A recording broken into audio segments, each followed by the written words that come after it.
សូមជូនមហាព័ត៌មានខេត្តតាកែវកាលពីយប់មិញម៉ោងប្រហែល12ថ្ងៃត្រង់មានគ្រោះថ្នាក់ចរាចរណ៍មួយគឺមានរថយន្តដ៏ទំនើបម៉ាក់តូរីសយ៉ាងកញ្ចាស់បើកបរពីកើតទៅលិចក្នុងល្បឿនម៉ែអាលឿនបានទៅបុកគ្នាជាមួយម៉ូតូធំ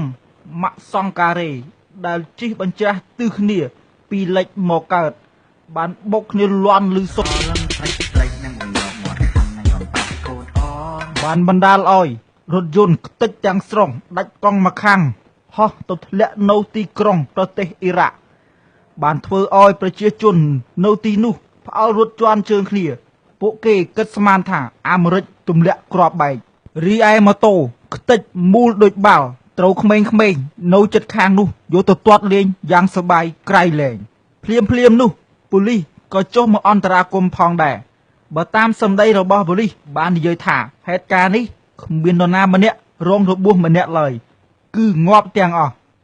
បើតាមសម្ដីអ្នកដែលមិនបានឃើញហេតុការណ៍នោះបាននិយាយថាមុនដំបូងគាត់កំពុងតែជួអាចស្រាប់តែឮសំឡេងរថយន្តបុកគ្នាពេលនោះគាត់ក៏ចេញពីបន្ទប់ទឹកហើយបបួលបងប្អូនកូនចៅឡើងទៅលើផ្ទះដើម្បីសង្ងំមើលទូទាស់អស់បាត់ទៅសាកសពអ្នកបើកម៉ូតូត្រូវបងប្អូនបបួលយកទៅជប់លៀងផឹកស្រាតាមប្រពៃណីរីឯសាកសពអ្នកបើករថយន្តត្រូវបងប្អូនសាច់ញាតិបបួលយកទៅចូល KTV ច្រៀងរាំយ៉ាងសប្បាយរថយន្តដែលខូចខាតទាំងស្រុងព្រមទាំងម៉ូតូដែលមូលដូចបាល់ត្រូវប៉ូលីសដឹកបញ្ជូនទៅហាងលក់អេតច្រាយ